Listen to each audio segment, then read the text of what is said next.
ये गीत आदरणीय हमनी के मंजी भैया के लिखल है। आखिर मजवा मिलेला कैसे चलत रहे तो तोहार बियाह हो गइल तोहरा के सीख के पूछी।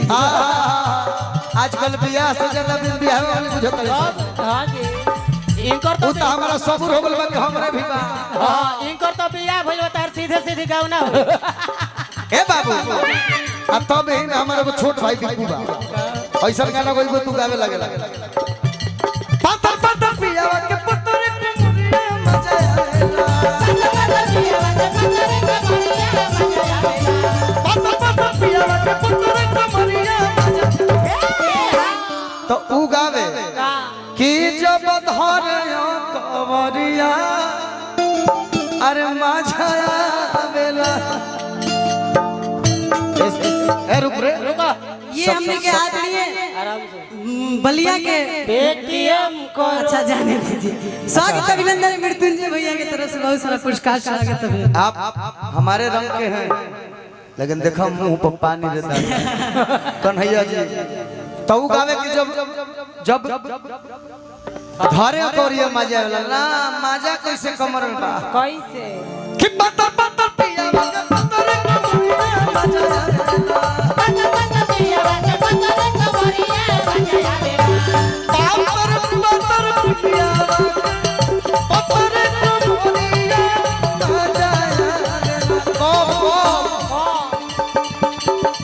जब हिले कमरिया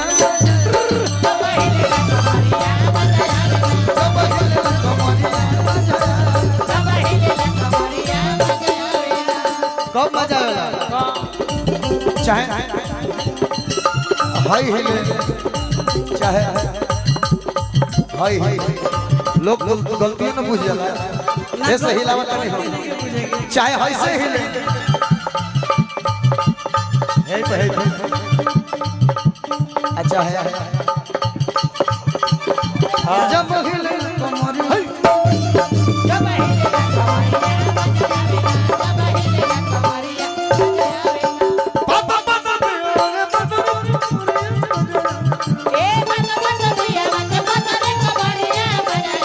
जब हिले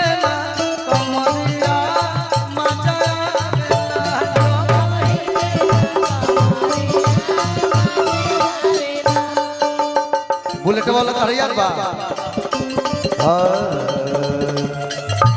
हमरो बुलेट पर कहियो बैठ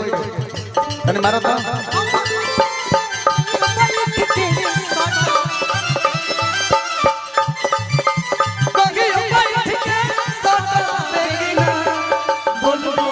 एक गायिका है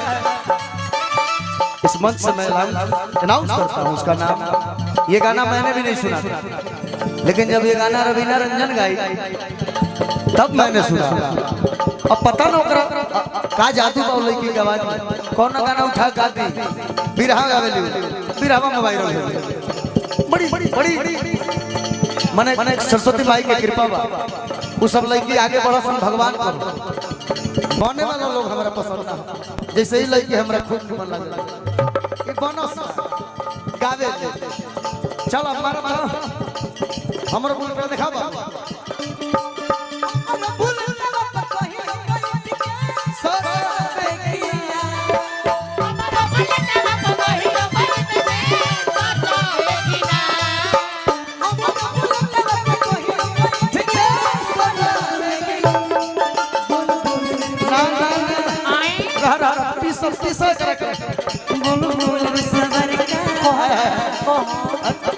दाताओ पताओ चढ़ावो ना है ना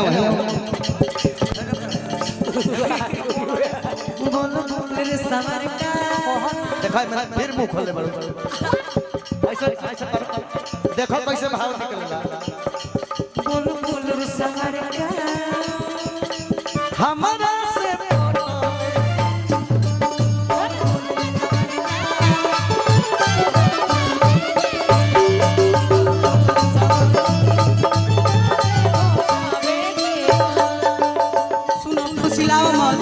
मीठी मीठी बात ना बोलावा राजा जी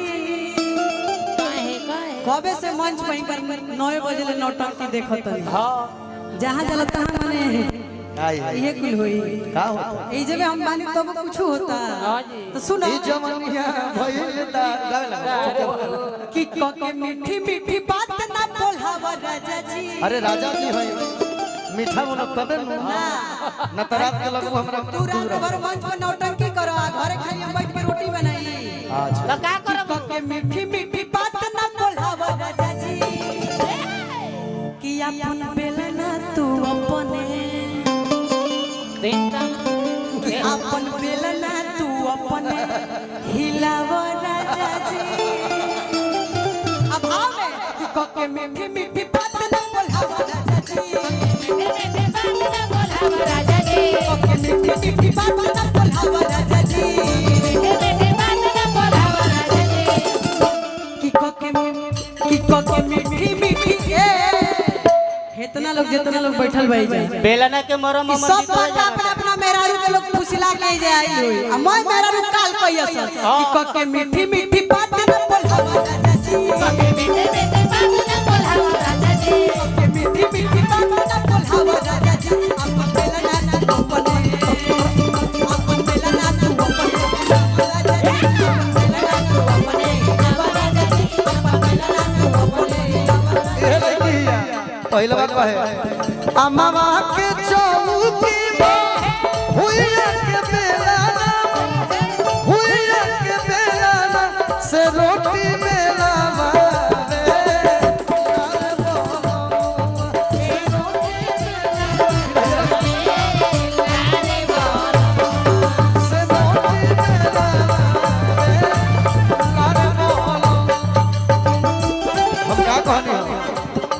ये अपना सखी से पहले बेलना तारा पहले ठीक लगे हम अपन घरे बैठ के खाली हिलाई तू कुछ और हिलावा अरे बाप रे बाप अरे हमरा के तू ए जाके हेतर हिलावा तोरा पीछे से आगे से दाएं बाएं हम खाली बेलना हिलाई तार बाप बेलना हिला के भेजल कि घर भर के बना के खियावा राजा जी वो पीछे से हिलावत घर भर के बना के खियावा राजा जी अपन बेलना तू अपने हिलावा बेलना तू अपने हिलावा राजा जी अपन बेलना सुन हमरा बतिया हम कहनी हम अमामा के चौकी महुइया के बेलना से रोटी बेलवावे ला बोले ओकरा आगे सुनो हका बेलना हाथ में धरा रे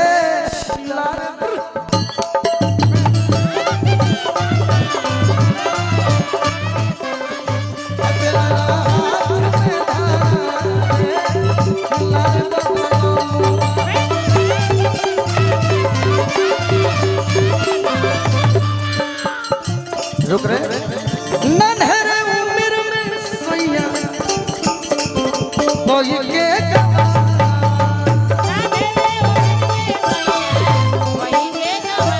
ये बेलना के बात करती है जब अपना नैहर से चल रहे तो ई बेलने मांग के रहे ई कह के ई कौना बहाना से गवना कइलो कि भैया भौजी अरे संग में अरे हम सुती अंगनवा तू ही कहल रहो भैया से कह दे रे भौजी भैया से कह दे रे भौजी कदे से मोर गवाना बाबा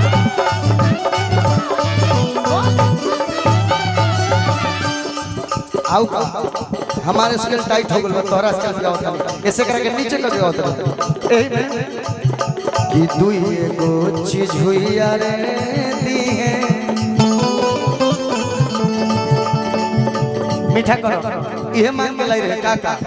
रुक अरे मेरा वो घरी तो एक खाती वो घरी तो हमारा सेवा के लिए बतिया तो ना रहला क्योंकि ताकत तो ना रहला हम बनी के जाते का उस तरह ने कहले बतिया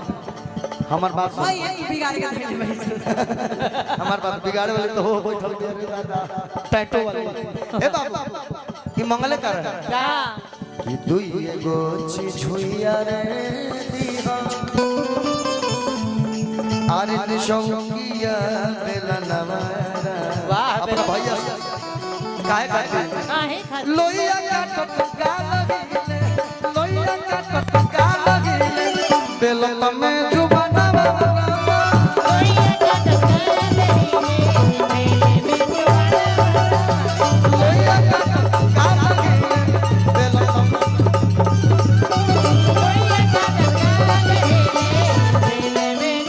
आज बेलना सिंह का नफरत हो तो हम तब हमर गांव ने नहीं करवावत एने ओने खाली मरवावत तोड़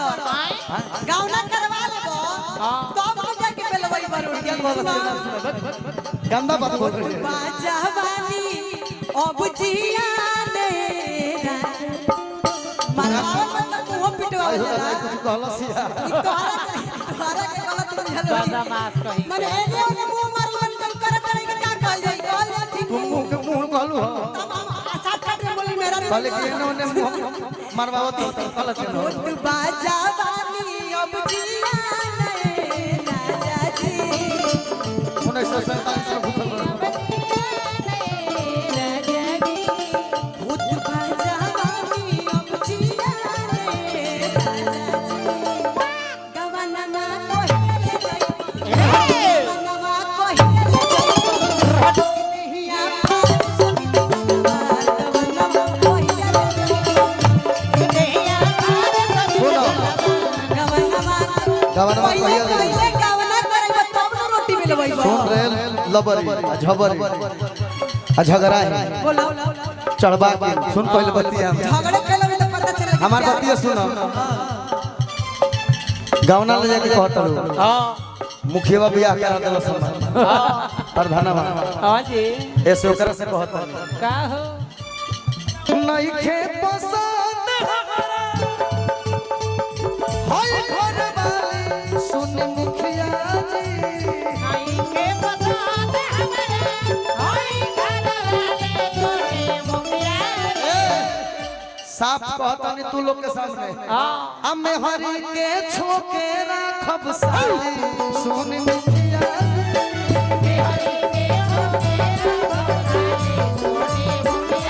हरी के छोके राखब साली सुन मुखिया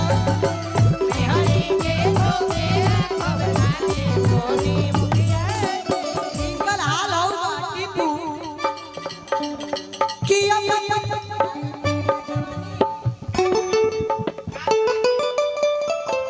बजाओ बजाओ ओ बुझाए पिया जवानी हम चलाई रे बजवाना ओ बुझाए हम चलाई रे बजवाना कि एगो नचनिए गाना एगो नचनिए गाना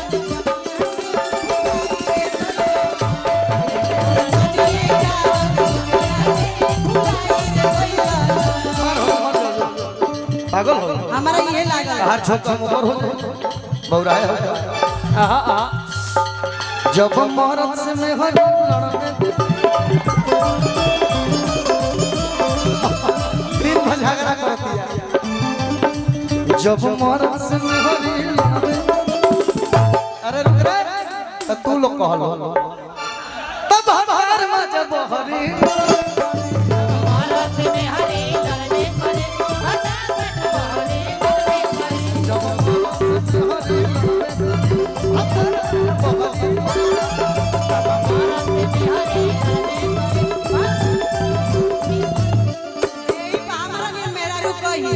आज लेना छोड़ल हमारा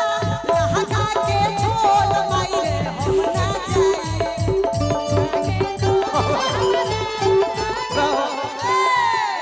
तब भतार 12 माजा मार सकेला त हम दुख रो न जी कि आज लेना छोड़ल हमारा लहका के छोल माई रे हम ना जाए जाए के परी कि आज लेना छोड़ल हमारा लहका के छोल अरे भैया दहन काहे आग लगल बा तू बताओ तो का भइल बा मर्द मैं मीटर में डाउन कर देता हूं सही बात है बढ़ा दो भैया सुना नचनिए कारण तनी आवाज उठा दी भैया कैमरा वाला सब भैया कहता कि आज लेना छोड़ल हमारा लहका के छोल माई रे हम ना जाए